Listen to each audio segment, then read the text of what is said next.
Bonjour, voici la suite du tutoriel pour créer un GIF animé avec Paint.net. Donc on en était à notre pierre, à la au cinquième calque, je décoche et je vais afficher le dernier calque. On avait dit enregistrer sous, image, donc là on était à la 7. On vérifie qu'on est en GIF, on enregistre, on aplatit et voilà. J'en profite pour dire que quand vous travaillez sur un logiciel de retouche d'image, c'est quelque chose que j'aurais dû dire dans les autres tutos, vous avez donc cette histoire de gâteau. Et quand vous voulez enregistrer et que voilà, vous êtes dans une période où vous n'aurez pas le temps de terminer votre travail, il faut enregistrer et garder tous ces calques en fait, indépendants des uns des autres. Et surtout pas les aplatir en fait. Donc tout dépend du format dans lequel vous allez enregistrer. Donc, imaginons que là, j'ai pas terminé mon travail, je vais retravailler dessus demain. Eh ben, il faut pas que vous donnez un nom travail base pierre. Enfin voilà, vous trouvez un nom pour vous souvenir que c'est votre travail qui est pas compressé. Il faut l'enregistrer dans le bon format. Donc là, par exemple, c'est en Paint, en format Paint.net, ça va garder tous les calques indépendants les uns des autres. Quand vous êtes dans Photoshop, c'est le format PSD. Quand vous êtes dans Photofiltre, c'est le format Photofiltre, etc. Et voilà. Surtout ne pas enregistrer en JPEG ou en TIFF ou en GIF parce que tous les autres là, ça aplatit l'image en une seule. Donc, ce qui fait qu'après, vous pouvez plus retravailler sur vos images indépendantes. Donc ça, c'est quelque chose à savoir. Alors, pour Paint.net, j'ai téléchargé un mini logiciel, vous voyez, qui est pas très imposant, qui est très facile à télécharger. Donc on va sur Internet, pour ceux qui n'ont pas suivi les logiciels pour télécharger, et on tape, donc il s'appelle un freeze. On tape un freeze,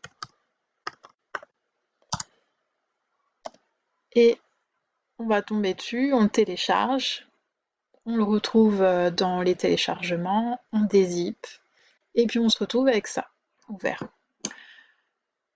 On va aller dans l'explorateur, dans notre fichier plastique, et on va prendre toutes nos images qu'on vient de créer une par une.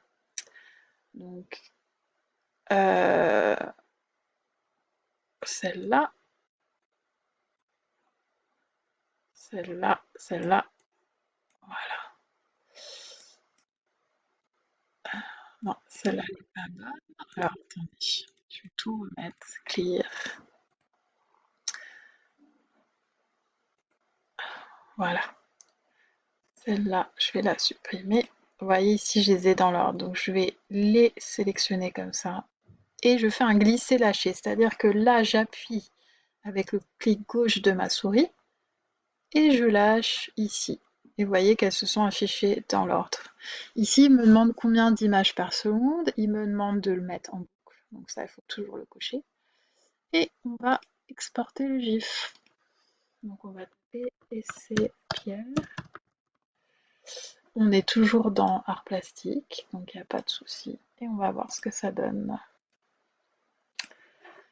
Donc là, je vais remettre l'apparence avec les photos. Donc ça commence à être un peu cirque là-dedans. Alors, où est cet essai Pierre? Il est là. Voilà, ça donne ça. Donc on a fini notre GIF. C'est un peu rapide quand même.